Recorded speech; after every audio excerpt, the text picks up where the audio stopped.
best and worst of the horror genre since Halloween 2007. Listener discretion is advised.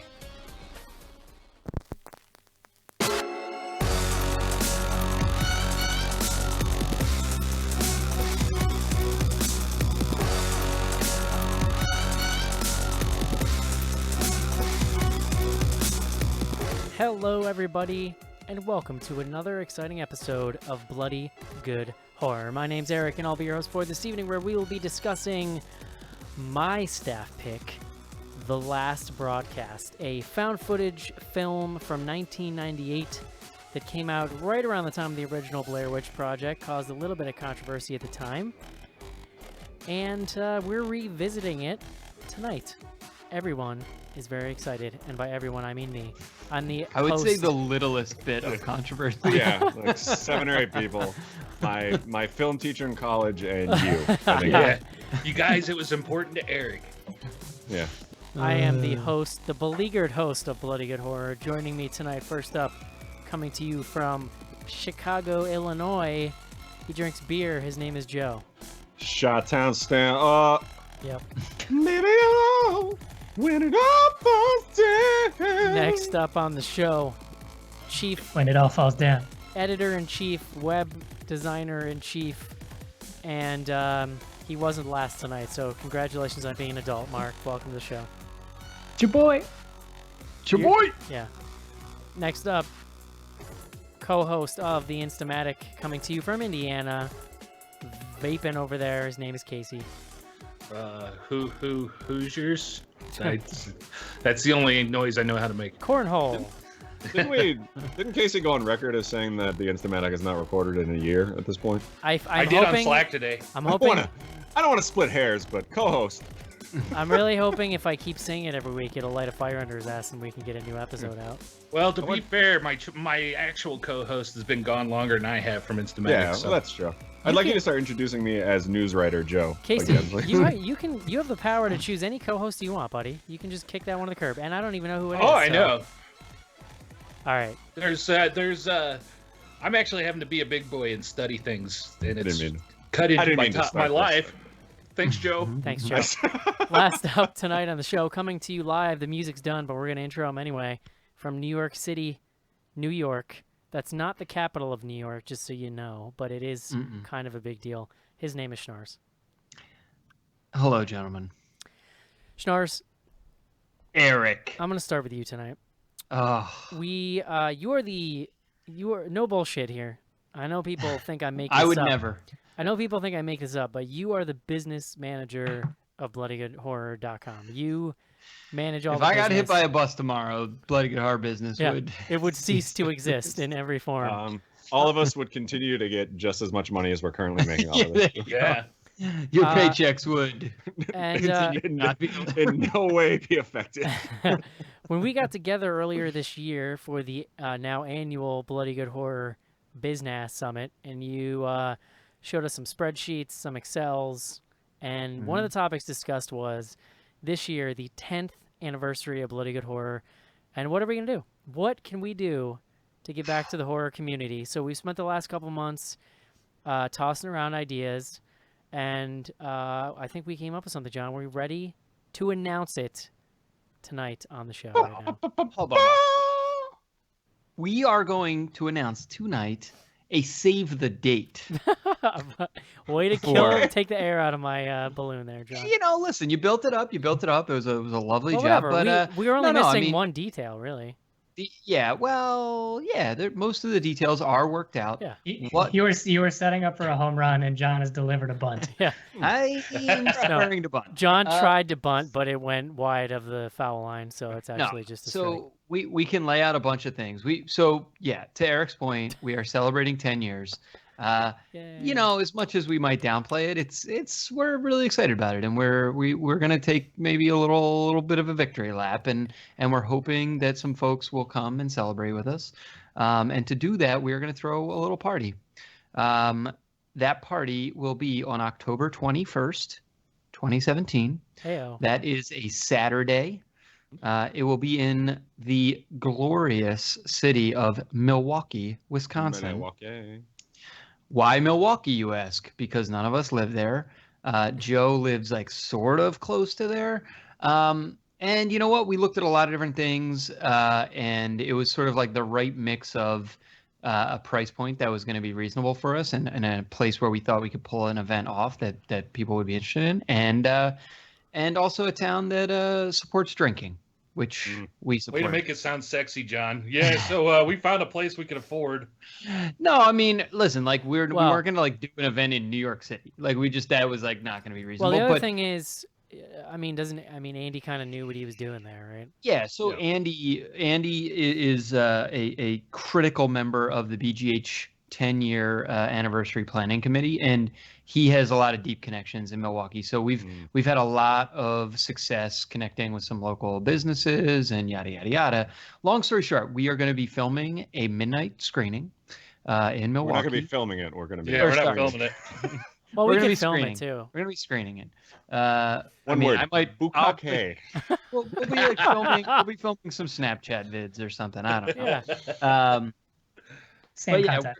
we will have a midnight screening on October 21st. We'll be selling tickets starting probably August 1st. That's our target date. There is going to be a pre-screening event, which we'll have a lot more detail about coming soon.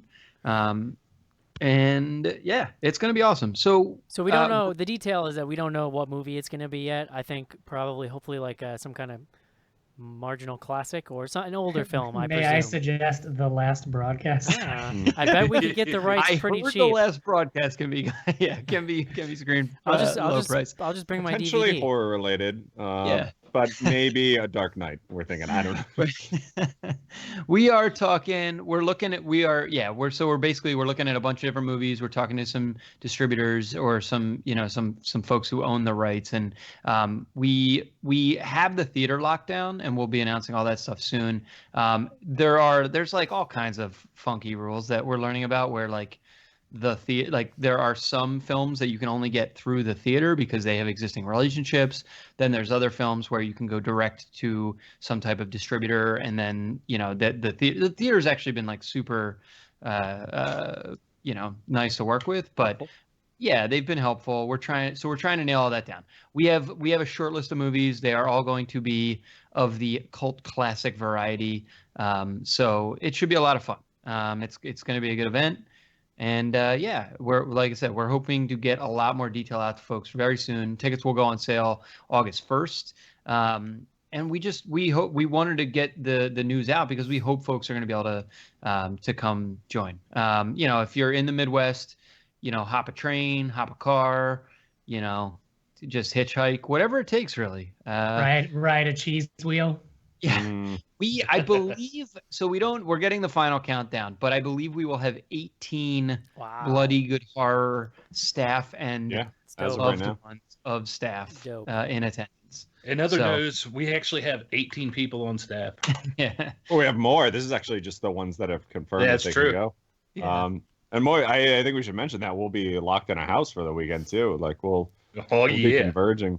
Yeah. So, did you mention the our little pre-party? Well, we'll have a pre-event, yeah. So basically, I mentioned it, but we'll have a lot more detail. Basically, there's going to be an event Saturday, sort of like late afternoon into the early evening, midnight screening, and there will be tickets to both events. We're working on all kinds of like drink specials and like some fun activities, let's say, for the pre-event. Funtivities. And I think we should start taking bets on like what level of drunk John will be by the time we actually get to Oh my God. the movie. Come on. Holy shit! Come on, forget the Joe. movie. If you want a show, come check out Drunk Schnars for an evening. Yeah. Yeah.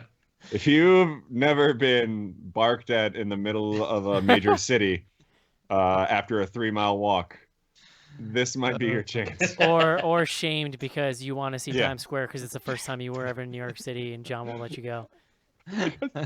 Shamed because it's negative 20 out and Anyone, and you don't want to walk 5 miles. anyone can see whatever part of Milwaukee they want to see. I'm very supportive. If I'm you've super never excited. been to a piano bar with a blacked out man with a swoopy haircut,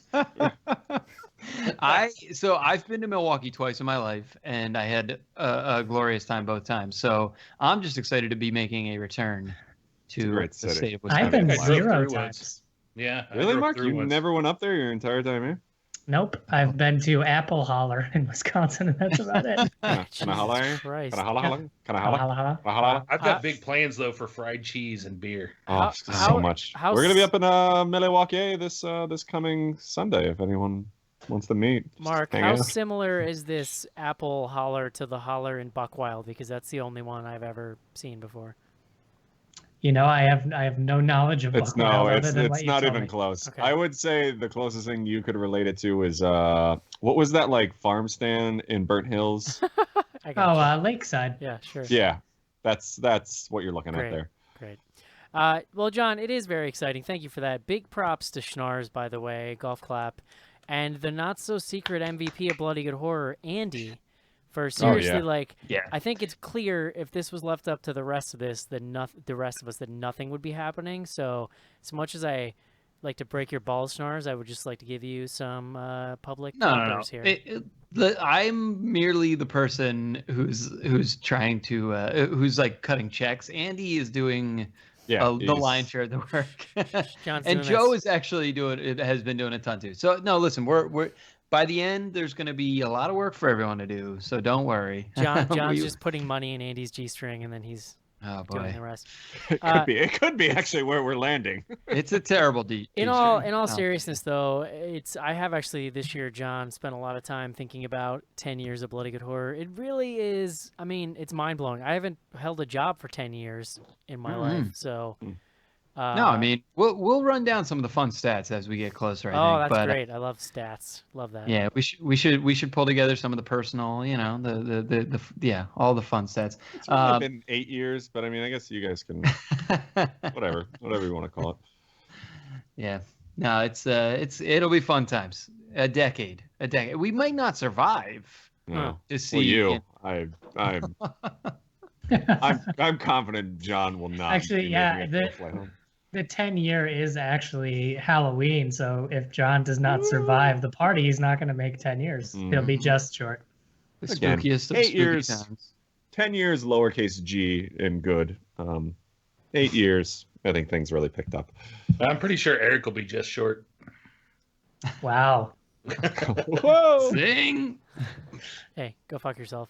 Anyway, yeah. Were there any other pre-show topics we wanted to hit? I think that's the big I one. watched the. BloodyGoodHorror.com is a great website, and Evan has been reviewing Twin Peaks episodes, which I think when he signed up for it, he did not realize what he was in for, and it's kind of fun to week to week. It's fun to watch him vacillate between being like, "This is amazing," and like, "What the fuck is this? Why am I watching it?" Yeah. Well, it's funny. This Uh, week he started using words like experimental, which just told me that David Lynch is getting into more David Lynch bullshit. So I was like, Yeah. maybe Uh, He's dude, off the it's- reservation. Hey, Eric, you haven't watched any of it yet? no, because I never finished season 2 because it made me angry. Right, we've had right. Finally finished season 2 and caught episode 1 and 2 of the new ones, and like the first one, I was kind of like, all right, this is good, and then the second one is just like him locked in the room, and there's like a talking bush, and I'm like, all right, what the fuck? Yeah. I like I'm it. I got like 2 episodes left of this new season, and I have no idea what the fuck is going on. At this point, what I'm really holding out for is like 20 years from now when some young filmmaker remakes the original series and like does it again but better. I don't know. That's it. I have no hope.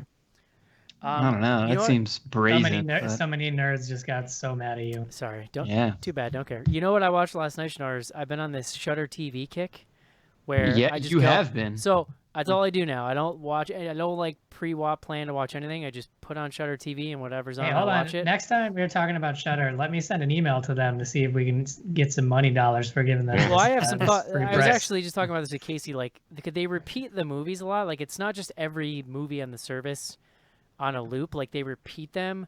Like, it seems like they have a small subset and repeat it and then refresh it, which is actually good because I can catch part of it and know, like, okay, if I keep tuning in over the next couple days, I'll probably see it again, like television. But I saw Killer Legends last night, which is the newish documentary from the Cropsey people. Oh. And it made me, I watched that too. it was on made Netflix. me angry. Because yeah, it's not good. do you remember how the problem? Part of the problem with Cropsy was like, it's all this like, kind of premeditated bullshit, and a lot of the movie was like them staring pensively at people and like wandering around in the dark with flashlights for no fucking reason to like try to make it creepy. It's the same. It's the same thing, except this one is aimless. Like at least that. I was one, about to say I don't remember that, but you know. Oh Okay. my god, Here it we drives are. me insane.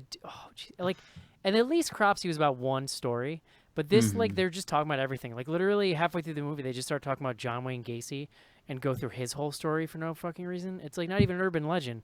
That's just a dude that murdered people. You know what I mean? Was this Don't like watch it. So It's so it's bad. weird because it says original network chiller. Like maybe it was made for a chiller. Is that Which doesn't possible? even exist anymore, right?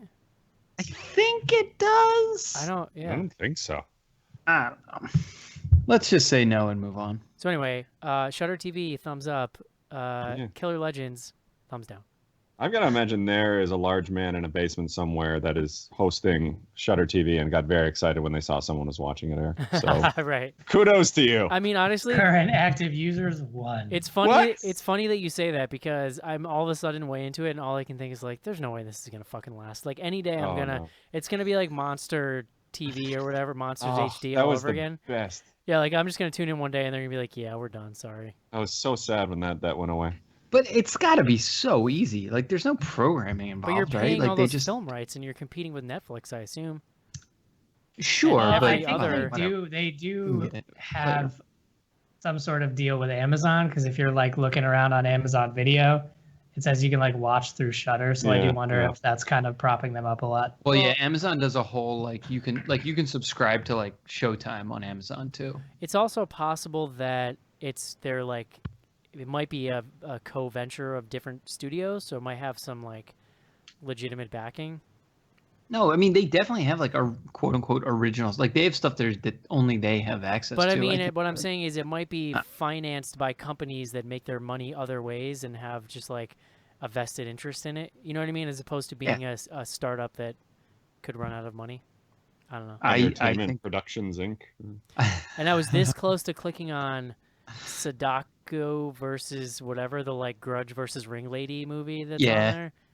Almost did it, but I didn't. no, not quite. One of these days. can't wait. Joe Char News. Yes, sir. It's that time. Oh, I love that. Beer guts. What are we drinking tonight, Joe? Oh, I love it every week. It makes me happy. What's the name of this movie? The Last Broadcast. Yep. A fun little tale about a group of fellas searching for the Jersey Devil down in the Pine Barrens. Jersey, the Garden State, home to more diners than any other state in America, second largest producer of blueberries, and home to many, many fine breweries, one of which, all the way down in Cape May, New Jersey, called Cape May Brewing Company. And I picked a beer called Misty Dawn Saison, Oh, which, yes. sounds saucy. Yes. Yas, queen. No, Misty no. Dawn is No, I think a queen. little bit of like Dracula in it. I don't know. what Yas, queen. Yas. Misty Dawn is a saison, which is perfect for these summer months. The style is actually pretty broad. It is a Belgian style, which is actually like it faded out for a while, but now a lot of these craft breweries have really kind of picked it up and brought it into the Americas. Traditionally, it was brewed during the winter months and then fermented really long time to be consumed during the summer. So it's, you could probably compare it to like a wheat beer, but because of, the different brewing styles, like it can vary pretty drastically. This one, I would say, does lean more towards the wheat, but they actually put in a good amount of hops in here too. So it almost has like the flavor of a Belgian IPA or something along those lines. Definitely, and I know this is your favorite term that I use, like a lot of yeast. That sort of. That one's right up there. I with- was looking for mouthfeel. yeah, a or lot of like mouthfeel. bready. I like the word bready. Yeah, but this one's definitely more like kind of has that fruity, like clovey finish at the end, or like a lot of coriander and like orange peel and things along those lines. It's super, super good. Cape May doesn't really distribute that far, but if you're in Jersey and especially if you're down at the shore, I suggest you look these guys up because they put out some really, really awesome beers. And they have a really nice little brewery you can hang out at for a few hours. This one comes in at about 6.2% alcohol, so a little higher up there. But again, you drink it in the summer, you're out, you're sweating out that alcohol, so you can just keep drinking these throughout the day and still be perfectly fine to operate heavy machinery. CapeMayBrewery.com is their website, and I wholeheartedly suggest everything they do. Yeah. Thank you, Joe. Yeah. Very informative. Thank you. I feel like I learned something every week, which is special. I appreciate it. I drank some wine this weekend. Wine is... Oh, boy. I was free. Yeah, you were at the Emmys, huh? Yeah, I was free. Actually, I drink a lot of champagne, too. I decided that's like, if I'm at a bar from now on, because I can't drink beer and I don't like wine, like, I don't care if it's like Tuesday. If I'm at a bar, I'm having champagne. This is what I'm doing. Because I mean, like champagne is delicious. Oh, it's Yeah. legit. So- Yeah, I could drink way too much of it pretty easy. You're just So slowly turning into a rapper. Oh, I'll have your finest Cristal, please. Which is just I'd Oh, like you some- guys don't have bottle service? I'm leaving. Are these bottles freshly popped? No, I don't care. Just give me whatever $5 garbage champagne you have in the back. It's You all had good. any of that asshole champagne over there? Let's scrape it off the floor. I'm sure it's fine. All right, guys. It is time to discuss my staff pick of the last broadcast. This is it, Jennifer. Your big break in TV. From the prime time, bitch. Main feature. John Schnars, Eric. do you believe healthcare is a human right? Ooh, wow, we're getting right to it. I'm kind of using the show, John. I don't know if you guys noticed this, but I'm sort of using the show as a little catharsis week to week. It's subtle, but it feels good. You know, I'm going to go with yes. Okay. Yes. Bold. I mean, Bold listen, stance, we I like could it. get into a long-winded debate about how much healthcare is too much healthcare and our costs out of control, but I mean, Oh, I like boy. to be a little sick all the time. I feel like it keeps me on my toes, yeah, you know? brings out the best in all of us. Yeah, it's great. Mm-hmm. It's perfect. Words, John. You love them. We love them. And you are here tonight to stand up to those people out there in the world who say that words have no meaning. No, they have meaning. We have emails from people saying, I had lost faith in the English language until John Schnars rose from the ashes like a phoenix to become the champion of words. Do any of you guys watch Samantha Bee by chance? Why were there ashes? But no, I don't. I have not seen. It was the There ashes was- of the old Schnars character, and from that Oh, rose Hero Schnars. Her Okay. episode this week was actually, there's like a 15-minute thing about how words have no meaning anymore. Telling you, John, this is Maybe they listen to the show, Joe. Schnars. We live in dangerous times, and the hero we need is Schnars. But I'm putting it on my shoulders. no though. pressure, but it's time to bring us the word of the day. John, it's broadcast.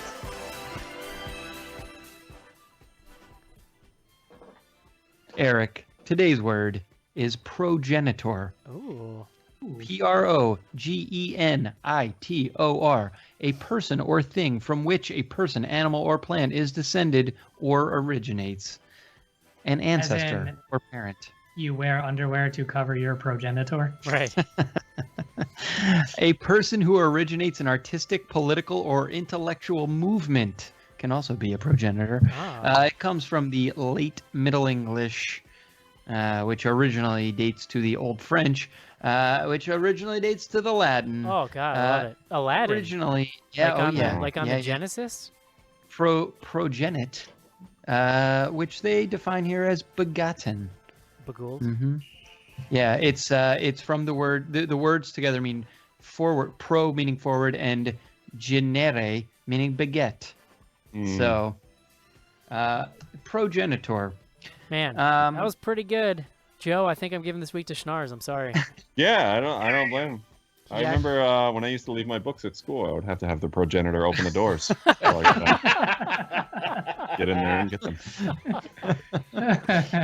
Or like when my dad would be really late Joe. picking me up at the end of the night, I'd have to hang out with the progenitor for a while. Yeah, exactly. Nothing creepy about that.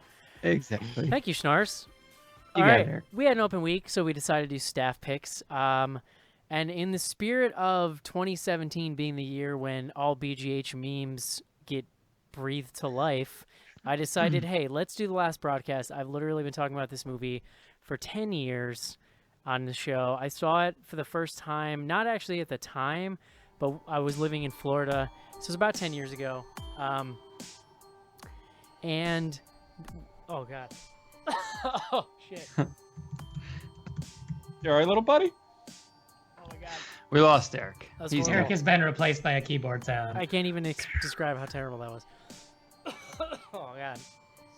So anyway, I would go to the movie theater and I would play with myself. So- I was in Florida. The last broadcast was released in, this says 1998, October 23rd, 1998, which if you're keeping track at home, is like literally right when the Blair Witch was released. It might have been released earlier in October, but it was right around the same time. The filmmakers Stefan Avalos and Lance Wheeler, they're also the stars of the movie. They also wrote the movie. So essentially, we'll talk about it later, but there was as Joe put it, a very tiny bit of controversy when this came out. I think like mostly you got to think about 1998 and how much that era was really about like Sundance and the independent hit and like digital filmmaking and empowering these like, small time filmmakers. And actually like Blair Witch was a thing that was purchased out of the festival. And so when the Blair Witch came out, it blew up, and then suddenly people started writing about this movie, The Last Broadcast, and like, hey, maybe these guys like ripped this off. We'll get to that later. There's not actually a lot to it, but it's sort of interesting. Anyway, so The Last Broadcast. Controversy. It's a found footage film, and the first like half an hour, maybe more like 45-ish minutes, are essentially like a fake documentary. Sort of like if you cross like Unsolved Mysteries with In Search Of almost or something like that. Very kind of bootleg in the way that it's done, but they're essentially telling the story of these two guys who, what are their names? They have funny names, that's why I wanted to say them. Steven and Locust, who Locust. Jesus Christ. run some My kind name is of Locust. run some kind of crazy public access show, and they decided they were going to do a show on the Jersey Devil. They're going to prove like if the Jersey Devil is real or not, and they. Well, hold on. They broadcast and they like use IRC with text to voice something that, and someone pings them on IRC and says, "Why don't you do a show on the Jersey Devil?" Right. That's yeah, how so they a lot end of up the there. early documentaries just talking about the two guys in their show, and then we get to this point where the text-to-chat person somewhere in the internet suggests that they do the Jersey Devil. We know from the beginning that they're dead, and that there's found footage of what happened that night, and then we're just sort of slowly building up to that. They enlist two people. One guy is supposed to be a director, I guess, like helping produce the show. He's going to be out in the woods with them. And then this other dude who's like kind of a psychic kind of dude who's supposed to lead them to the Jersey Devil, like once they get out there. He's most notable because he wears a drug rug the entire movie. It's actually a drug rug and a poncho, which is really impressive. Yeah. Well, in the context of the A movie, droncho. It's like so 90s though. It's amazing. Like that's my favorite part about this movie is how time capsule it It's is. so in a lot of ways. 90s. Oh. Yeah. And it's like late 90s, obviously, but so like a lot of the stuff that you're in any event. No, so Jim Seward is who you were talking about. Yeah. And they like tee up right in the beginning that he has murdered these guys. Like it's That he was all that- convicted of murdering them. Yeah, he's convicted of murdering the guys who make this show. In any event, he's like been on the show a couple times, and they show him doing these like psychic tricks where he can like read cards, shit like that. Where he smears some ashes on his arm with random numbers. Yes. Yeah. I- That becomes very kinda love that too. important, Mark. But He's the David Copperfield of New Jersey. so the other important character in the movie is of the Pine Barrens. the other important character in the movie is the guy who's hosting this Unsolved Mysteries type documentary, and he's got this very low like booming voice and this very You can say that overwrought- he has the world's least compelling voice, I believe. Yeah. is No, I what- is I what you were actually looking for. super love the dude's voice. I think He's You one mean- octave away from that sound that makes you shit your it's pants. like one of my his voice is like one of my favorite parts of the movie. It's I think the writing is actually like the bad part of it, but It forced. Well, to it's an pick up added each bonus part. that with his deep voice, he also has no inflection. I like it. Uh-uh. Anyway, so he becomes more and more involved as time goes on. Eventually, the movie not totally, but shifts focus to a more edited thing, down to like presenting the footage that's missing. And we're still edited a little bit because there's still voiceover, and they're trying to piece together the last moments. And what that eventually leads up to is a videotape expert who is going to. There's a missing piece of tape that's been damaged, and she's going to go through it frame by frame and try to re-piece together this footage because there's supposedly a shot of the killer. That leads to the finale and everything else. We're going to talk about that later in the movie.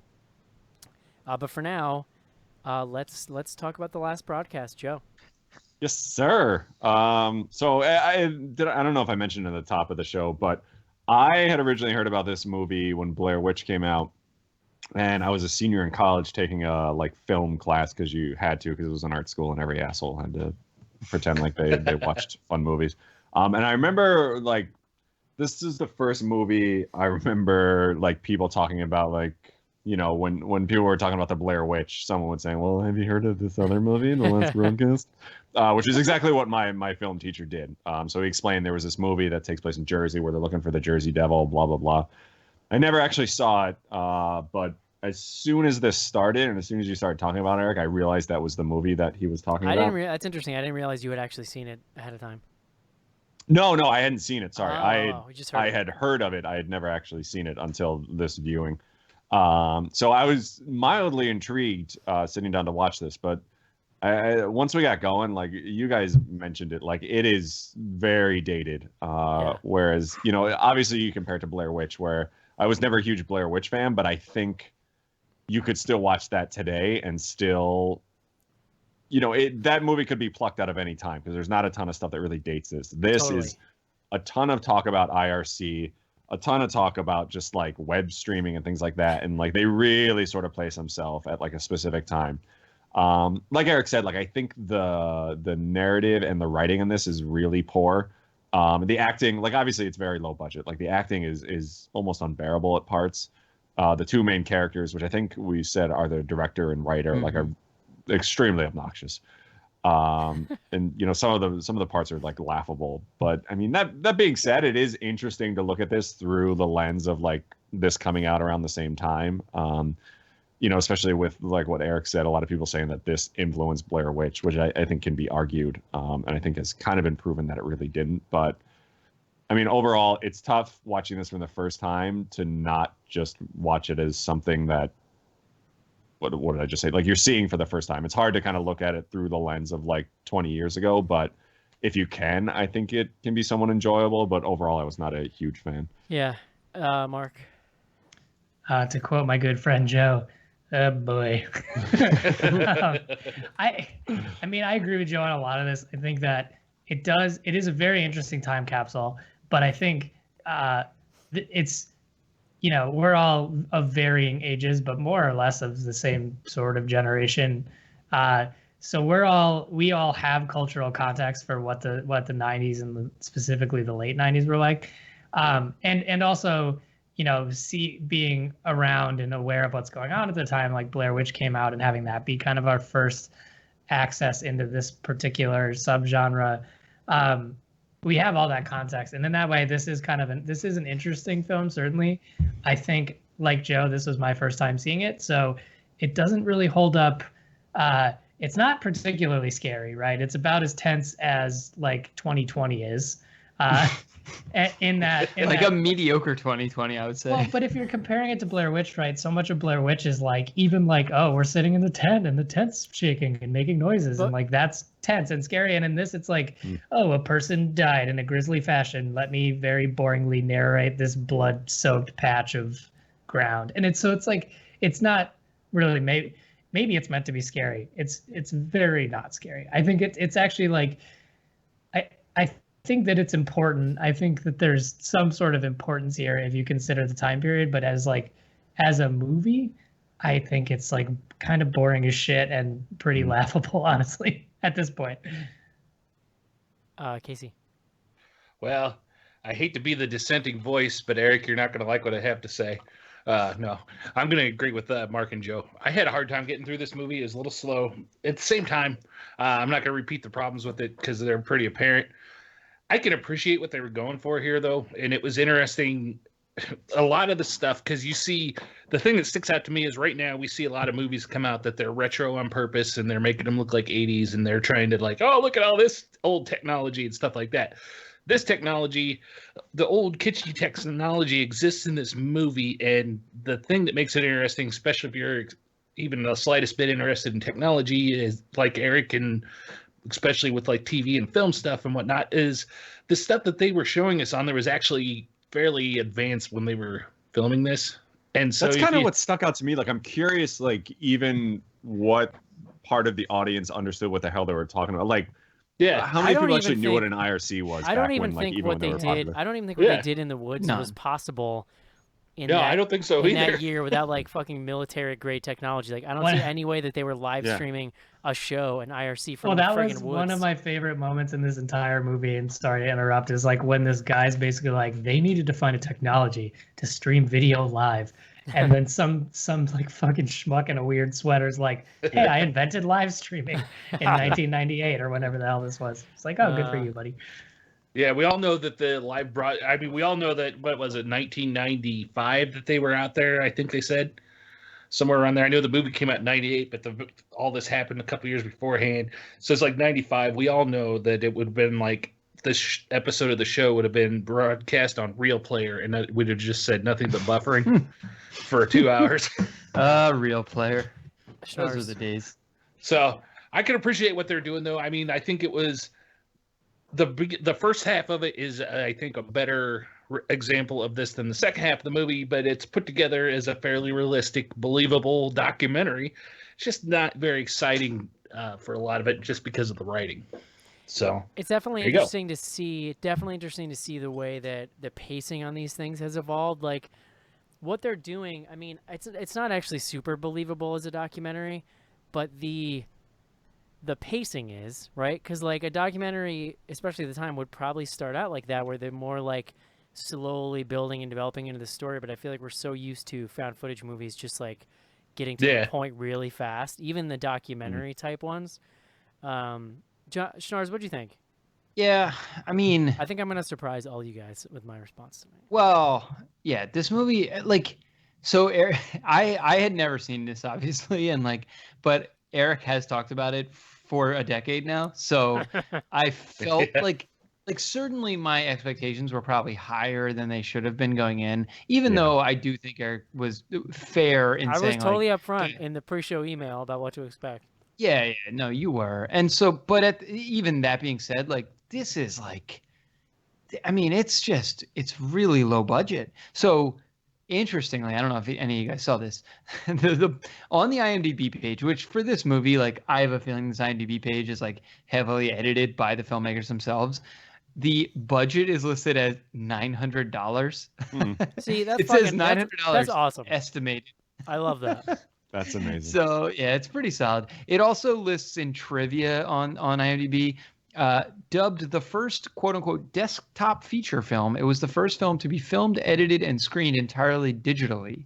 No film was involved. So whether or not this has ever been shown on film, I mean, I guess that's like possible, because in '98, like, if you didn't get a theatrical release, it's possible that you were only ever digitally released, you know? Yeah. Although I don't know, does that mean it didn't get a VHS release? Whatever.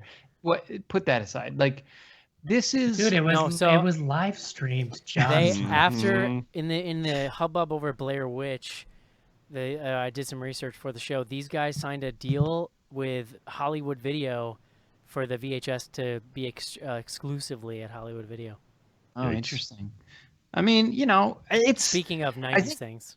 Yeah. Oh, interesting. Eric, you just said like where like how this is most interesting is as a sort of like proto found footage film. Like, so if you kind of take this and Blair Witch as the not certainly not the like complete beginning of found footage, because obviously there were earlier films that played around with some of the concepts, but these two films are like two, no, I don't want to say opposite ends of a pole or not, they're not like polar opposites, but they are definitely doing different things and kind of illustrating different elements of what is now like a super well-defined subgenre.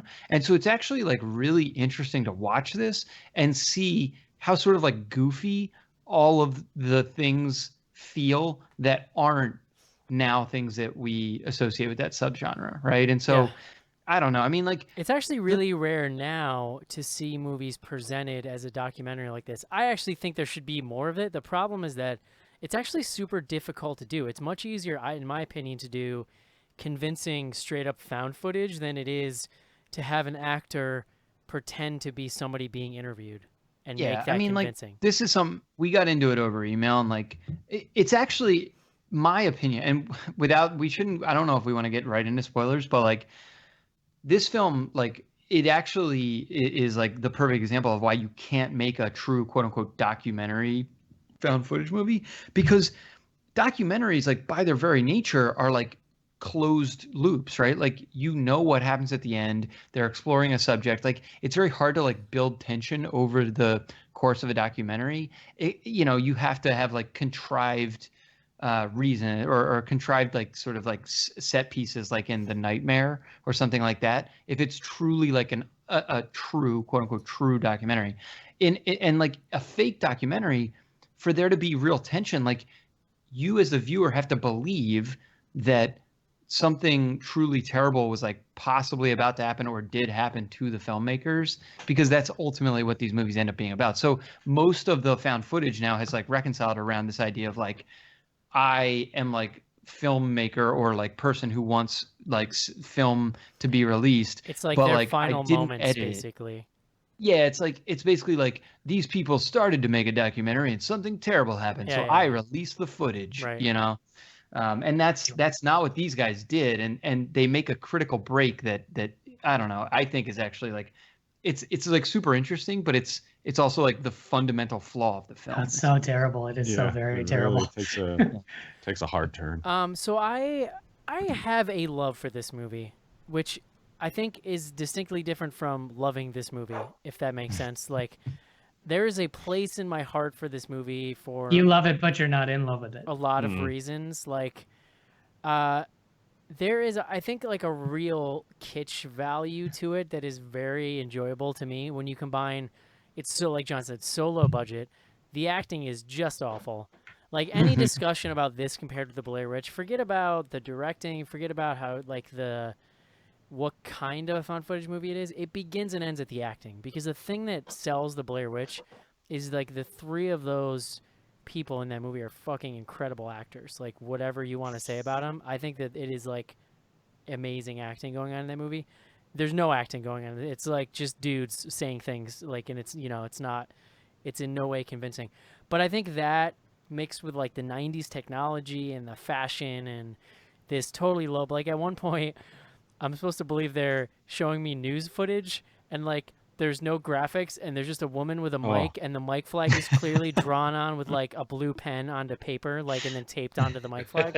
And it's like, okay, now like I'm like a little sensitive to that stuff, but I was like, this is fucking hilarious. So something happened to me. Something happened to me when I was watching this. Is like, I really wanted to make sure to sit down and watch it for real, and with like fresh eyes, because I've watched this movie probably once a year for 10 years. Like, that's how much I like it. I just watch it. But what I realized is that, like, since the first time, I think I've watched it almost every time while I was doing something else, like in the background on like my second monitor while I'm just like not super paying attention or just listening to it. And so I'm like, all right, I'm gonna sit down, like zero distractions, whatever, and take this in. And 10 minutes in, I remember like I had this moment on Sunday where I was like, oh, they're gonna hate this because and it's really the thing that struck me, and that I never really like even thought about previously is how bad the writing is of what the host is saying.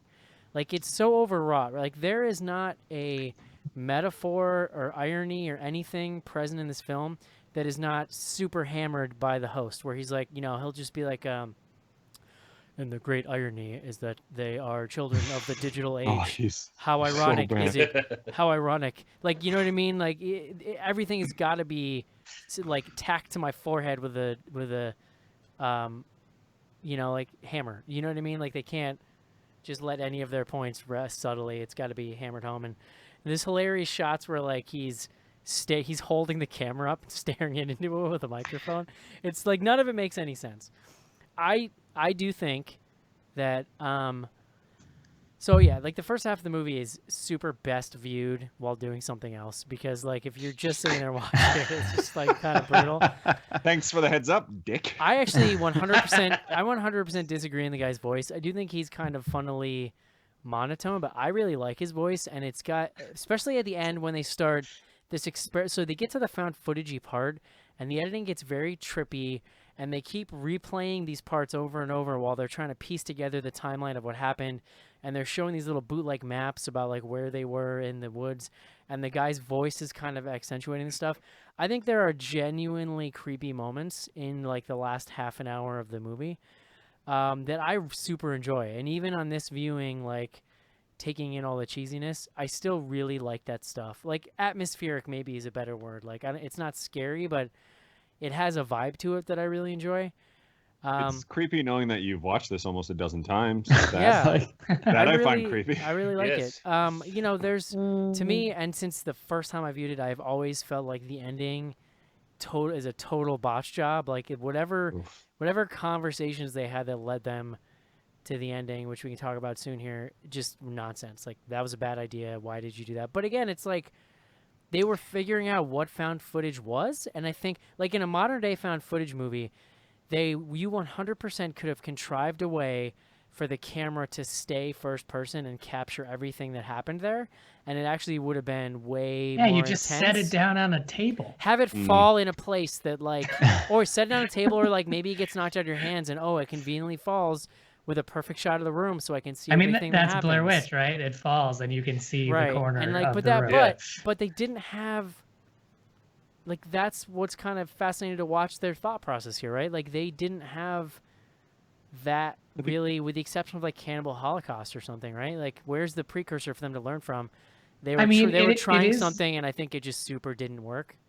It's fascinating to think that this movie is almost 20 years old at this point. There's something about it, and not just Eric. There's something about it that's, like, carried it this far. And I do think a lot of it is that kind of time capsule quality about it. And I did sort of shit on it in my just general feelings, but I think that maybe I don't know if I had, like, too high expectations. There's a lot of unintentional hilarity in this, and I think with the right lead-in, this is actually pretty fun to watch. Like, there's a lot of really goofy shit, like the scene where there's, like, this tension with the psychic character, and he's like, "Are you a psychic or a psycho?" and then he pushes him and goes, "I'll see you back at camp." And just, like, if you've ever seen Scary Movie, does the run that they're doing to, like, make fun of Nev Campbell's run in Scream, he, like, does that. He, like, runs away like that. And, like, that's fucking hilarious, and I will remember that forever. It is really funny. Not for any good reason. I just can't imagine, like, at the time they were like, "You really sold the emotion of that. That was perfect. It was very tense." Like, it's just so goofy. It really is just so goofy. I think it's also well documented. Like, I also just really love found footage movies. I am the person who last winter spent all that time tracking down all those 90s fake news television dramas and, like, watching all of them more than once. You know what I mean? Like, there's just something I really very much enjoy about the genre. That was the name of the Ghost one that we watched. That was after Ghost Watch. It was around Ghost Watch, and then the Ghost one that we watched. There was one. Ghost Watch was a lot better than this, though. Ghost Watch was excellent compared to this. No, Ghost Watch is, like, all-time found footage, like, top 5. Like, it's and that's where but Ghost Watch is a perfect example of how you can make a quote unquote true documentary and have it have tension and like and just general scares because it's live, right? It's like theoretically you're watching something that's live, whereas like anytime you're watching something that's a documentary, it's not live. So well, you're and like, Ghostwatch. well, I know all these people either survived or are dead, whatever. I mean, It's all Ghostwatch over. had something going for it, which is like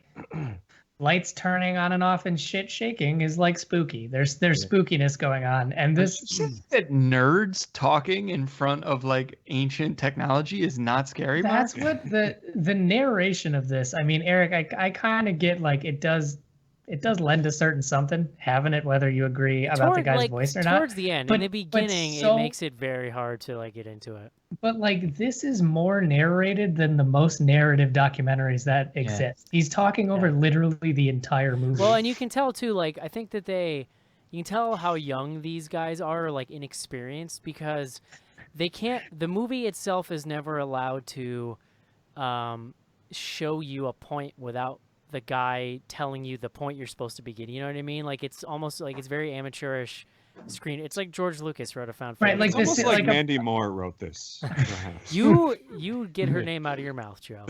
I mean, the perfect example of that though is like, even though it's a really goofy contrivance, those whole like psychic episodes where the numbers appear on the dude's arm, like instead of that just being a thing that happens, it's being talked over the entire time. Yeah. Like it's goofy as hell, but if it happened without narration, maybe you'd be like, ooh, that's kind of spooky. Not But just one, like they talk over it like 3 or 4 times. Like they reiterate it a number of times. Oh yeah. It's a bit much. this The is whole a thing's a tough. bit much. This is a tough watch. It's I don't know if you guys have checked out, but the original website is still live. And I don't remember, but I'm 95% sure that I actually may have made this at the Art Institute. I was gonna say, did your professor made this website? Is what You very well may have. Eric, do we want to spoil this? I think we need to talk about the turn Yeah, go that ahead. this takes. It's So- not even the final act, right? It's I actually remember distinctly because I was watching the fucking minutes tick by in this movie. So there was about 17 minutes left out of whatever 128 minutes. So it's fairly close when to the perspective shift happens. yeah. Okay. So spoiler alert. Basically, he's hired this woman to piece together these missing pieces of videotape from the night. And my favorite old technology part as a video producer is him saying that it was going to take 2 months for the video to render. And for anybody who never rendered video in the 90s, you legit could do something that could take 2 months to render. Oh so yeah, I want to point that out. Well, that is to be fair, she was also doing all this while on break from Blockbuster. Right. Right. Spare time. So there is a scene where he is talking about he's driving to her house where she's going to, at like 2 p.m. in the afternoon, the final piece will be revealed and you'll see the face of the killer. And he's talking about how we're finally going to put it together, all this like dramatic thing. And he gets to her house and he walks in. And as he walks in, and this effect that they use to show the face appearing so terrible, the last frame comes up and it turns out it's the guy's face that's been making the documentary the whole time. So twist, he was the murderer. with like He was a theoretically comedic zoom cut on it or he something. was See, that's the funny theoretically thing the guy on IRC Enhance. telling them to go out to see the Jersey Devil. Like no like motive is ever given, but we now know like he's the reason why they went out there and he's the dude who murdered them. But they So that I have to throw in there though, with that reveal, it was problematic because as we've said, this guy's voice is seriously deep, seriously deadpan, straight, kind of flat throughout the whole thing. And then all of a sudden, he's got the same facial expression that every time we've seen him in the movie. So when they first revealed the face and he's screaming, my first reaction was, "Who the fuck's that?" Well, the funniest thing about it is that as ham-fisted as the narration is throughout this entire movie, after the reveal, you get like no information about why he did you it. don't know Right. why he did it. Yeah. So Well, he basically, wanted to make a movie. in this moment where the face is revealed, like I will agree that the guy's kind of yelling or something. It's kind of hard to tell who it is as the audience, but immediately there's like a literal white flash, and all of a sudden it switches to like traditional narrative third-person view. Like we are no longer looking through the lens of a camera being held by a person. We are now in like a passive camera angle, and the woman basically freaks out, and he attacks her, and they wrestle to the ground. And his scene actually, like, this scene is kind of grisly when he kills her. Like, the whole room is wrapped in, like, Dexter-style plastic, which maybe Joe knows this, but I feel like that has something to do with static electricity when you're working with magnetic media like that. Like, that's why you do that, basically. I assumed it was to keep dust off the film. Yeah, or something, yeah. Like, I think it might be both, but... Maybe she was painting. He attacks her, and he chokes her out with his plastic wrap. And in a movie where the budget for special effects was like $0, all I could think was like, these shots are too long. I cannot believe this woman let these people wrap her face in plastic for this. Like, it's really uncomfortable. I actually got to say, as much as I hate the perspective shift, that was really grisly. And then he's dragging the body out. It was bordering on snuff territory. It really was. It went on for a while. I agree. But again, like, if you keep the first person perspective, it's even more intense, I think, in a lot of ways. If you do the Blair Witch thing and you set a camera down the corner of the room and you do that same scene, it's 10 times scarier. But I do agree with you that it wasn't interesting. I mean, for what it was well shot and pretty creepy and uncomfortable.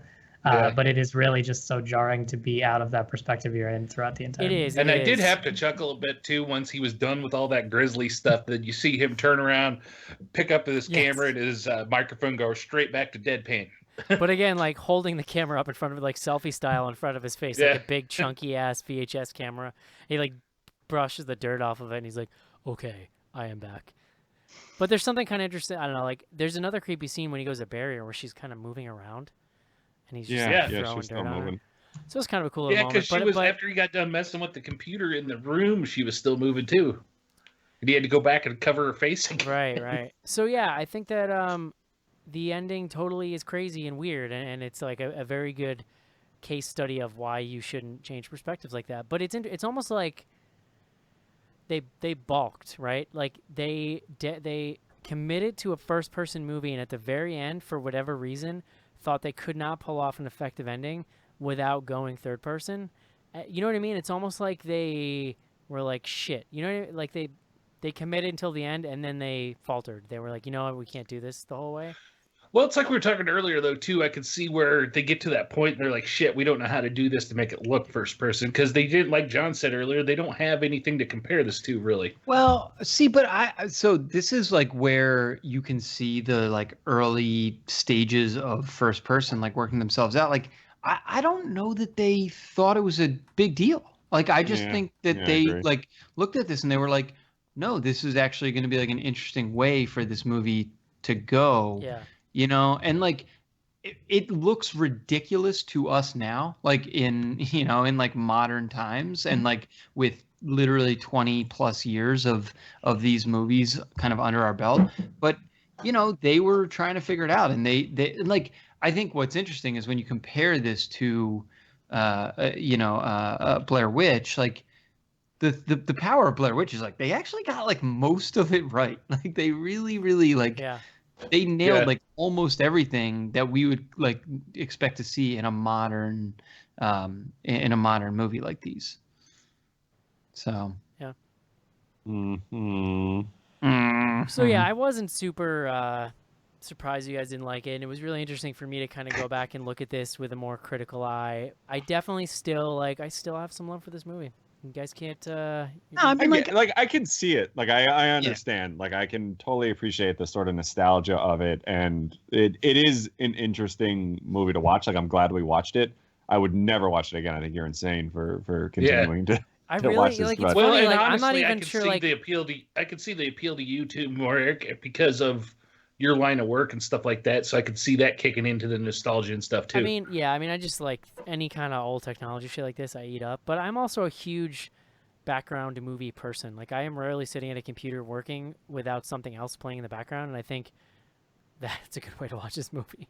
I'm calling your boss, by the way. I can legitimately say, like, when they started talking about IRC, I got excited. Like, I don't know. Like, I almost wish that they had gone a little further into, like, because they do go, like, on this 10-minute rant about how, like, the internet is bad, which I also thought was kind of interesting to look at from, like, 20 years ago. Like, think about, like, what that statement would be now. Like, holy shit. Like, back then it was, you know, a 2400 dial-up modem trying to get on AOL, Yeah. and like you could maybe look at other people's profiles. Like, if they thought it was bad back then, like, So this movie led to a really Oh, funny. I'm sure there's 100% been IRC inspired murders. This movie was really fun. Started a really funny conversation on our Slack, which you can get access to by becoming a patron at patreon.com/bloodygoodhorror. You can chat with us, and that funny conversation sparked about old internet stuff, and like Yeah. which then I had to explain to Sophie what IRC was, and I was like, God damn it, I hate you. Which, like, honestly, IRC was really kind of before my time anyway. Like, it's still a thing apparently now, but its heyday I think was before I was like on the internet. Do you remember what IRC stands for? It's Internet Relay Communication, Chat, I believe, but yes. something like that. So, yeah, Cool. old technology. Nerds. I'm glad we watched it. Although the funny thing is now, whenever I bring it up as a comparison, you guys are just gonna be like, no. Yeah. Yeah. So Really, very- if anything, it's a great study on shitty 90s sweaters and bad haircuts. Yeah. I did want to bring it briefly. So I went back and looked. I wrote in actually around the time that I watched this movie, an article for Horror Hound magazine about like for the Blair Witch would have been the 10th anniversary. So I guess it was 2008. I wrote this, and I interviewed Ed Sanchez. I asked him about the last broadcast, and basically said that there was like a little bit of kind of hate coming at them from the filmmakers at the time. Like he kind of glossed over it, but what he explains to me in the interview is that they actually had like concept sort of mini shows of the Blair Witch type thing shot like years before this, and they were using them to raise money. And so like they actually had the concept like out on tape years before the Blair Witch actually happened. So that was kind of his way of just saying like, no, actually, you know, like we'd been coming up with this for a while, and that they didn't actually see or hear the last broadcast until they were really heavy into production. And then I found this interview with directors here, and this was made around this article was from 1998. I said to Casey pre-show, I was like, the funny thing about this whole thing is that it's so happened so long ago, it's hard to actually find internet evidence of it. Which Yeah. is like, did anything happen if it's not on the internet? I don't know. But basically the guy says they asked him about the Blair Witch coming out at the same time and having so much success, and the guy says, it rips your gut out, Wheeler said during a recent interview. You write a great story, quote unquote. It takes a lot of time and effort. People tell you they really like it, and then along comes this other thing that's heralded as being so innovative, so creative and original. But Wheeler says, and you hate to be out that $900. Wheeler says he remembers sitting. Oh, Mark. I mean, yeah, but like to Mark, it's somewhat to Mark's point. Like sometimes people just make a better movie. Like Yeah, being totally. first doesn't mean shit Totally. if your movie's not very good, and if you're second but the movie's way better, like that's important. Wheeler said, We he, all so saw Deep Impact before we saw Armageddon. mind we get you, it. I stand by both of those. mind but you it's that just this interview happened like right after the Blair Witch came out, so it was pretty raw at the time that he said this. But he goes on to say, Wheeler says he remembers sitting in a packed Ritz Theater in Philadelphia for one of the first showings of Blair Witch and thinking, where were all these people when we were pushing our film? Reading about the multi-million-dollar development deals that Sanchez and Myrick signed after seeing them, it was like pouring salt on the wounds, Avalo said, but they're not bitter, not anymore, because ultimately the Blair Witch Connection could be the best thing that ever happened. Thanks in part to the Blair Witch Connection, blah, blah, blah, Wheeler and Avalos have cut deals with the Hollywood video rental chain where broadcast will be exclusively the first week of October, available exclusively. Fuck you, them.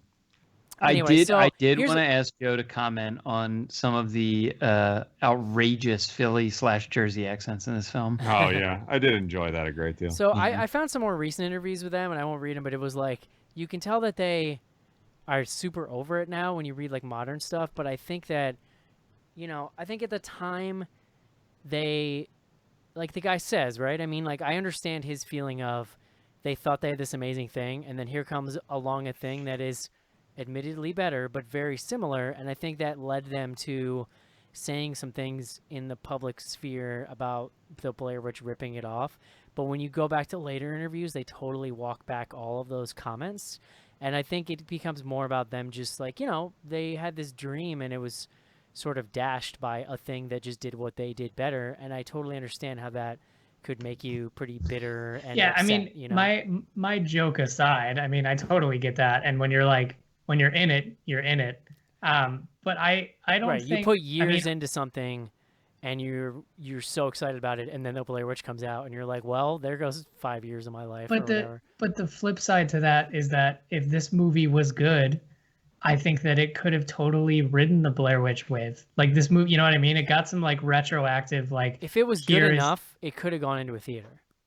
Right, like because at the time there was all of this excitement for the genre and it's new, and if it was really good, you could go to your local Hollywood Video and rent this and be like, "Wow, this is awesome." But it really it's a time capsule, but it's just not a very good movie. It's just like not as Blair good. Witch. It's just not as good. Yeah, totally. Yeah. So that that sucks, but it's just not. But the timing is incredible. Like literally, the two movies are the same exact running time. Also, Huh. Strange coincidences. we should make a documentary about it. Huh. All right, guys. Would you recommend The Last Broadcast? Joe. It's no, I guess not. Mark. It's a tough call because there are some merits to watching it, but no. You don't have to humor me, Joe. It's fine. I struggle with a lot of decisions. Mark. To Eric's earlier point, it's a fine background movie. I would just not like hunker in and expect to be totally blown away. Casey. Yeah, I'd say probably no. John. No. Yeah, I think whenever we talk about found footage movies, I always reach through people's earbuds and I talk to them and I say, look, if you have a perverse love of found footage the way that I do, where you can even watch terrible found footage movies and be kind of into it, I think this is a part of that history that you should avail yourself to. And it's free on YouTube. The copy sucks, but you can you can watch it on YouTube if you just want to check it out. So I'm going to say yes, Joe. For certain people, you know who you are. Yeah. How's that sound? You're Eric. You're Eric and my former film teacher. That's right. Two of us. Oh, I'd love to meet that guy. All right, guys. Thanks for humoring me. The Last Broadcast. It's going to do it for our review. Let's take a quick break and do some fan mail. What you think of as Jason is not Jason. He wears other people's bodies like folks wear a suit. There's only one way to put an end to him, and I'm the only one that knows the way.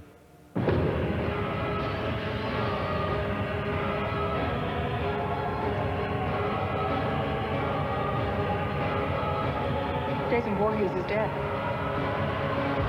I don't think so. Jason Goes to Hell, The Final Friday, rated R, now playing. Hey, this is Noah Hathaway from The Neverending Story and Sushi Girl, and you're listening to Bloody Good Horror.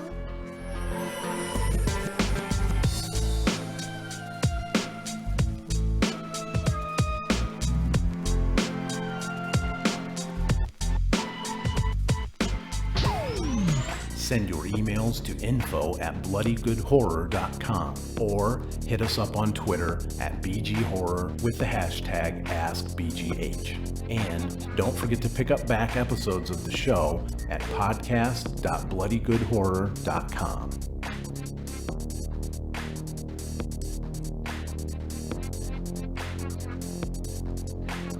And we are back.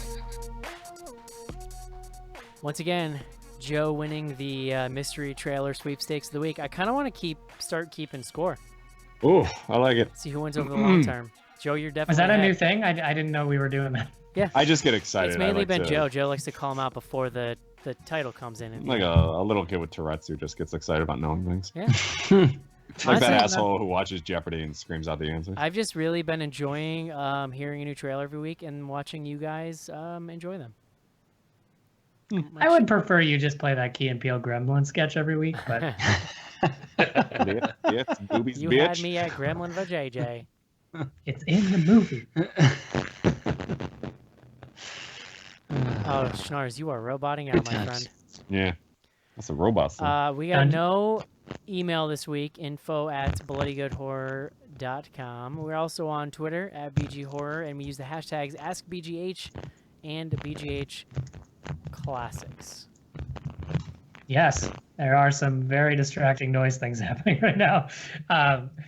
But we will start with BGH Classics. So if you are a patron of this here podcast at patreon.com/bloodygoodhorror and you hear something silly and you want to tweet about it, tweet it with the hashtag BGH Classics and we will read it on the show. This first one is from Fancy Nate NC. Joss Whedon looks like Bill Paxton if Bill Paxton had Rocky Dennis disease. That was from Joe, episode 196. Holy shit, Joe. Yeesh. I had no idea you had such thoughts on Joss Whedon's visage. I didn't either, but It's fun. sounds like something I'd say. And now Bill Paxton's dead. Makes it even more upsetting. Perfect. Okay. Next one is from JHar0. This is also from Joe. More Peter Cushing for the Pushin', episode 307, Horns. I think you gotta say both with a hard G. It's like more Peter Cushing for the pushing. Well, I'm just trying to stay accurate to the tweets here. I guarantee you 100%, like somebody said his name and Joe had no idea who he was, but he immediately thought of that joke. I still don't know who he is. Peter. Yeah, like Lynn Shay, Jack Hay. Jack Hay. Next one, also from JHar0, and this was a quote from me. This movie taught me that if you're nearly anally probed to death, you can be revived by CPR. Episode 316, Extraterrestrial. Yeah, that movie was crazy, man. That's another found footage joint, right? Wasn't it Alien Abduction? Isn't that what that was called? Or was there actually a movie called Extraterrestrial? No, there's a movie called Extraterrestrial. Yeah. Oh, Jesus Christ. Remember they get someone gets abducted and they're like wrapped in some weird alien No, I remember the odd thing. I don't know. They get the Roto-Rooter. You know what this is like? This is like when our fan put together the screened. Is that what it's called? No, what's the site with all letterboxed, like mosaic of all the posters of the movies we've done? And I actually it gave me anxiety because it made me realize the full extent of my memory loss. Yeah. Because looking at it, I was just going I don't remember any of these fucking even seeing the title, I'm like, nope, blank. Do you remember a single thing about the movie Shrooms? I do. I didn't see it. I remember it was in Ireland, I think. I remember that I skipped that one. You're probably better off. Last one, BGH Classics. This is from Mr. Finn 607. Also a quote from me. If you love the smell of your own farts, put your computer on your wrist. Episode 301. Who in the crew has an Apple Watch? That sounds like something I would say. I really, really, really dislike Apple Watches. I work with multiple people with them, and I look at you different if you own an Apple Watch. There's never been a more expensive way to track your steps. Hold on. What is why are you so anti? I mean, I don't have one and I don't love them or anything, but it's douchey and literally completely 1000% unnecessary. I'll be honest, I got the Samsung one for free when I bought my phone. It's kind of nice. All right. If it was free, I guess that's okay. Yeah, if it's for free, it's for me. Completely unnecessary is a strong statement, but all right. I stand by it. Eric's come to terms with the varying sizes of TVs now that they've become less expensive, so he needs something else to roll against. It's true. Small is the new big. Okay. So that's it for BGH Classics. We also use the hashtag AskBGH. And if you don't understand what it is just by reading the hashtag, well, I don't know that you'll ever understand it. First one is from Ben Lazote. What are your thoughts on Space Jam t-shirts, hot or not? Hot. Yeah, I'd go hot. Eric mentioned this on Twitter. We had a Space Jam towel growing up, and Michael Jordan was white on the towel. I feel like they maybe forgot. I'm sure that Sunbleach. towel is still kicking around Mom and Dad's house somewhere. It is 100% still at Mom and Dad's house, and Michael Jordan is still very white on the towel. I don't know what happened there. If you want to jam, come on and jam. Hey, dude, what you gonna do? Also very underrated, the shirts with Bugs Bunny and Taz wearing their pants backwards. You weren't on last week's. I can't have another 20-minute discussion about this. We got a lot of feedback last week about what Looney Tunes characters are the most white trash on t-shirts. White trash, yeah, it sounded like Yosemite Sam was one we obviously missed. Yeah. So that's a little too on the nose. Wait, so you did talk about the crisscross pants on the well, I think I started it with saying Marvin the Martian, and then one of you said Foghorn Leghorn, and then I tossed out those crisscross Taz and Bugs shirt was by far like the epitome. Yeah, Taz is clearly the answer, right? Based on tattoo representation alone. He's pretty white trash. I agree. I would say Taz or Marvin the Martian. Agreed. So thank you. The argument, I believe it was Brian on Slack, said said it was Yosemite Sam, and then there's like a mile, and then you get to Taz, and then Marvin the Martian is like maybe I think Yosemite Sam is not popular enough. Like I don't think I've ever seen a Yosemite Sam T-shirt in my. Just because Yosemite Sam is an actual racist doesn't make him a white trash icon. I remember there was one dirtbag in our high school had one. Don't say his name. No, I can't remember. Oh, please do say his name. I want to hear the slide whistle again. To be fair, I haven't heard. I haven't seen a lot of. Never mind. I was thinking Yosemite Sam because he makes a lot of appearances on Mud Flaps. I mean, not yet. Long story short, that Yosemite Sam kid's sister was the first woman to ever take me in her mouth. Wait, is that real? real? Slide whistle this whole segment. Is that please? real or not? Wow. Joe, is that real? No, that's not true. Okay, I didn't think so. Oh my God, I figured you would probably remember at least the last name of that person. Oh, I remember. Well, wait, the girl or the guy? Yeah. Say it. No. Also, congratulations on coming up with the creepiest, skeeviest possible way you could describe that act. What a scumbag. It really, if you listen to this back, you will notice a very distinct second where we were all trying to make sure that's what you actually just said. Also, before we move on from not Joe's topic, but the previous topic, the 90s were a great time for graphics of things appearing to tear through shirts. Oh, yeah. yeah. So I am still pushing for like Big Dick's Last Resort or like those T-shirts to come back. Yeah. Co-ed naked. Co-ed naked or Co-ed naked lacrosse. Big Johnson. Big Johnson's, liquor in the front, poker in the rear. Big Johnson's Casino. Oh my God. We need to move this along. We must move on. Next one is from Skizbot. The internet and magic, both interests that could have a sinister edge to them. Just how sinister can magic be, really? It was my senior year of high school. That's also a very the like magic being sinister thing is also like a very so 90s thing. You didn't say it. That's a line, like one of the most hilarious lines from the movie, is the narrator saying that about. I don't even know who they were saying the about. Psychic guy, right? Jim Stewart. Yeah. I was like, why is magic nefarious? Well, it's just gross. But it's funny because did it. There's no qualification. He just says it very matter of fact. The internet and magic, two things that are, I don't know. Well, in the late 90s, there was a period where, magic was considered creepy before it was considered just sad. Before a real renaissance in the early 2000s when people considered it to just be sad. Well, this was pre-Chris Angel. So. Oh, God. There's someone listening to this podcast practicing a card trick right now that's really fucking sad. What? I thought I was evil. All right, next one is also from Skizbot. Do you think Jim Seward's landlady and Donald Trump shop at the same wig store? Let's just go yes.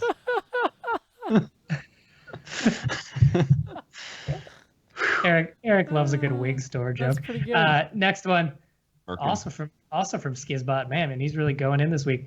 What's your go-to junk food when you're having one of those fuck it, fill my guts with garbage kind of days? Easy. Oh man. Pizza dipped in ranch dressing. Oh, wow, that's aggressive. aggressive. That's a meal. Yeah. That's a meal. Would go Man. Cheetos for sure. I mean, Cheetos are Cheetos. Pretty. I would go Doritos over Cheetos. If I have to go fake cheese, yeah, come on. You're a fucking idiot. I'm kind of a popcorn junkie myself. I do I'd say- enjoy a pork rind though a great deal. See, for me, it's French fries. Any kind of French fries doesn't matter. Yeah, I I don't think definitely. French fries are junk food. That's. Are you fucking kidding me, Joe? No. That's a side dish. Yeah. Listen. I think you're. Too many nutrients. To me, the qualifier vegetable. is it has to be a food that you feel guilty about eating, and I always feel guilty about eating French fries. I'm gonna go with. I don't feel that guilty about eating them, but You don't I feel a would little eat bad. French fries at that steakhouse in New York City, to be honest. I'm gonna go with Butterfingers, or not really a food, but I really only ever drink an energy drink when I'm in one of those Red Bull. moods, because that shit is literal garbage.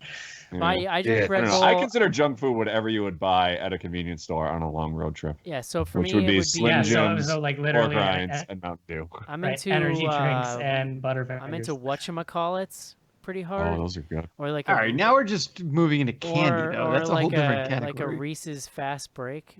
I'm pretty into. The fast break is legit. yeah, Doritos, very good, but Doritos also obviously. I'm pretty into combos too. I like combos a lot. See, what combos about Munchies? That's a good one because it covers all of your snack food bases. Sure. Yeah, that is pretty good. In one bag, no less. It's efficient. We should move on. No doubt. Let's see. Now I'm hungry. Next one is from That Baseball Joe. Is it safe to say that everyone has used up their sick days and now it's mandatory to show up to the show? No, clearly. I would not say I'm so. the only It's one. going to get worse before it gets better. I'm buddy. the only one with no sick days, so Mr. No Days Off. it's all on my shoulders, Schnars. You don't know what kind There of you go. pressure it is. Much like the business would collapse without you, I think the podcast would collapse without me. No, that's a fair point. The website would collapse without me. So here we go. We're all just very. I got nothing. I literally Yeah. contribute nothing other than the fact that people mostly listen for me. And was gonna say- I contribute less than Joe, so Oh Lord! All right, guys. I guess I do the tweets. I don't know. Yeah, you do that. That's You're a all thing. you're all my I do the tweets. I write the songs. you're all my special children. Okay, next one. It's from New Jersey Nick. What's your knee-jerk reaction to found footage movies coming out in 2017 and beyond? Are you still over them, still in, or sick of them? I've always been in, bro. I just like Yeah. all I want to see is people continuing to do new things because like literally you could do endless things with found footage if you think hard enough.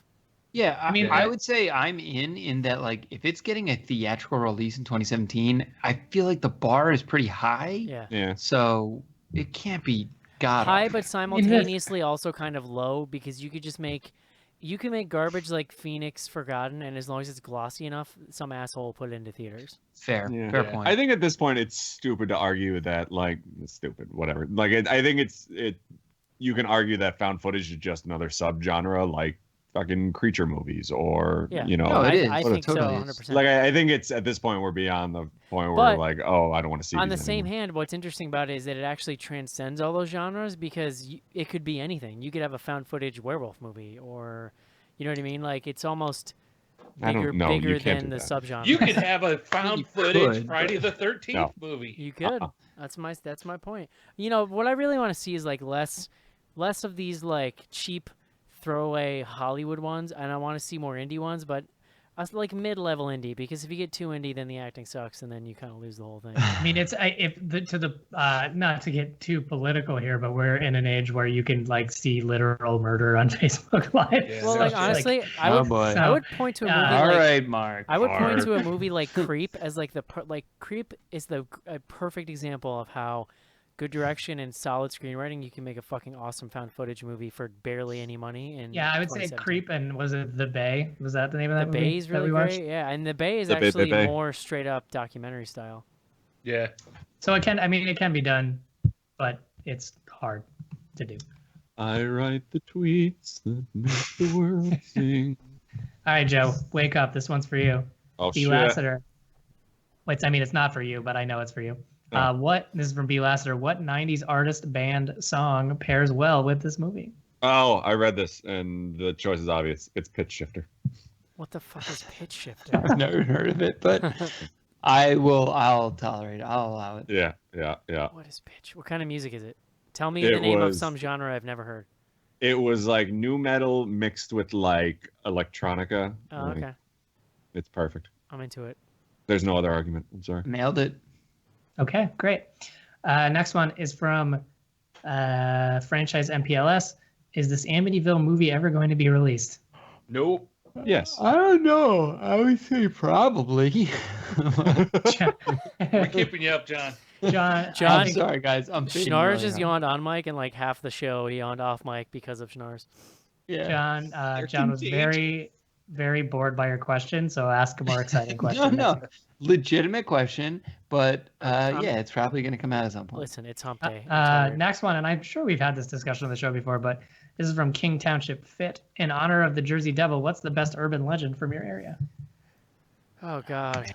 Turkman. Oh, Turkman. Yeah, there was the urban legend was that this dude lost his wife to. He lived on a kind of rural, not rurally, but like sort of secluded road that was really windy, and people would always drive really fast on it. And the rumor was that his wife had been hit by a car and killed years earlier, and that at night he would just basically roam the streets with a baseball badge, like looking for whoever did it. But then it sort of took on a life of its own. Where like I knew people who actually saw him because he was actually out at night, legit sometimes. Yeah. But it was a weird chicken and egg thing because what would happen is teenagers would go and like shout things at his house and harass him, and then like he kind of came out with a bat sometimes and like but lots of creepy stories about that dude growing up. Mm-hmm. We had like I know we talked about it on like the Cropsy episode and probably a bunch of other stuff. Like we had some really good ones in upstate New York. Devil's Hollow? Wolf's Hollow. Wolf's Hollow, super creepy. There was that old tuberculosis center. Yeah, I've been there. Super creepy. Which actually there was a found footage movie filmed there. Shot there, yeah. Which I watched a while back. It was awful, but it was kind of cool to see like this place there. It's called the Blair Tuberculosis. Yeah. It's called the Blair Cough Project.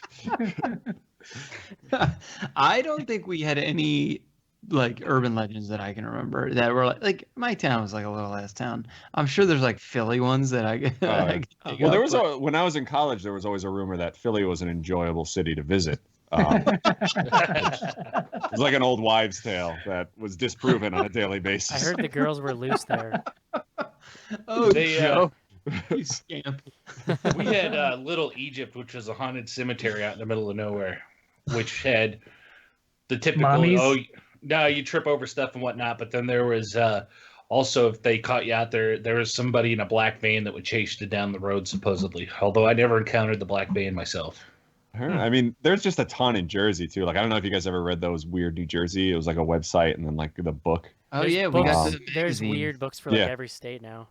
Yeah, I remember when my wife and I first started dating, she took me and my buddy to this. It's called the Devil's Tower, where the idea was if you drove around backwards, like the rumors were like wolves were supposed to come out and get you, or like weird druids would come out and kill you. But then like you get there and we look at it, and it's literally in like the middle of like where the Sopranos lived, like these giant mansions with like this one tower like in the middle. I love stuff like that, man. Stuff like that was always fun when you were a kid. It was, it's pretty cool. Sweet. All right, there's 3 more, but I'm going to group 2 of them together. This one is from WSBB Productions. Who has the camera at the end? Do you think they should have spent just a little more time speaking about the Jersey Devil, 90s nostalgia?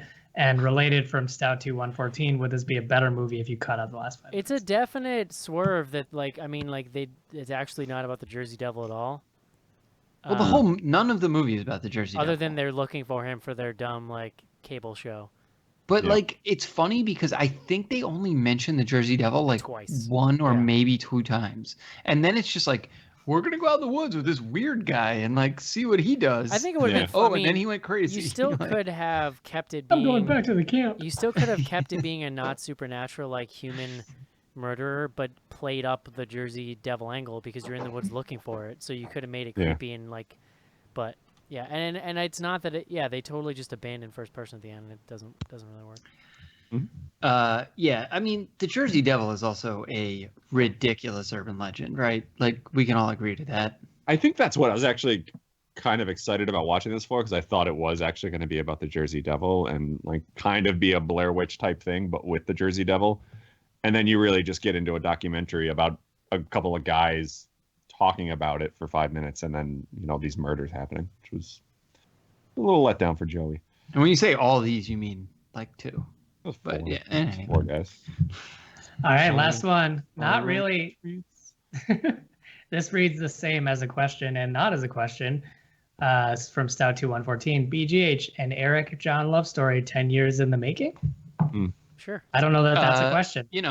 Come to Milwaukee and find out. The twist at the end. I think John just promised a live sex show. The twist at the end is that Schnars actually loves me back. That's what we'll find out at the You end. guys haven't been reading our tweets. I've been promising a live sex show for the last, hour and a half while we did this. Unrelated, we're going to need to find a donkey. Yeah. Oh boy. Eric only has one rose to give out, and it's going right to John. Filthiest of roasts. I would call it more, Oh, it's more Lord. like a bromance. I'm cool with it. Sure. I was a senior in high school, and Listen. she was an inexperienced lover. Joe, tell me more about the first girl that ever took you in her mouth. We met on AOL, Jesus, dude. but she was also in my homeroom. AOL's a perfect tie into this movie, Joe. Yeah. There you go. Could have been IRC. But could you get to IRC from AOL? Her name was the Turkman. All right, Turkman, that's it. Turkman. That's it for tweets. At BG Horror. Info at bloodygoodhorror.com. John. Our urban legend was this guy, the twerk man, who would just shake his ass on your car. Stars. What are you boys doing on this street? A bounce, a bounce, a bounce, a bounce. Look at it. Look at it. Oh my god. Oh, Don't you dare look away.